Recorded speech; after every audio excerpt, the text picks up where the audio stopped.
Lumapit na sa akin yung magkapatid na Marcos. Sabi nila, hindi kami mananalo kung hindi mo tutulungan kami sa Mindanao at sa Visayas. Sabi ko sa kanila, okay, sige, dahil maraming big ticket project si Pangulong Duterte sa Davao City, sa Mindanao at sa ibang lugar pa ng ating bansa na gusto nating papatuloy. Kaya nga, di ba, tumakbo kami on the platform of unity and continuity na hindi natin nakikita ngayon na saan yung mga big ticket projects. Wala na lahat na hindi natin nakikita ngayon na saan yung mga big ticket projects. Wala na lahat. Pagkaalisin nila ako dito or impeach nila ako, hindi kawalan sa akin. Tumakbo lang ako dahil kailangan mapatuloy yung development ng Mindanao, sa Visayas at sa Luzon. At naisip ko at that time, sayang Vice President, natututukan yung mga proyekto na yan na wala na rin lahat ngayon dahil unappropriated na sila lahat. Wala na rin lahat ngayon dahil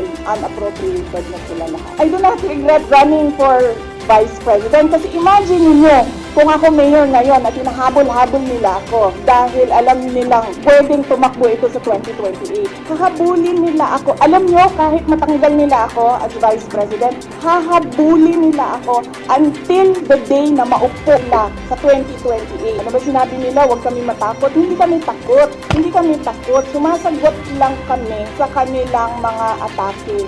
At gusto lang namin ipresenta sa taong bayan ang isang perspective na ginaganito kami dahil we are a threat politically and for power.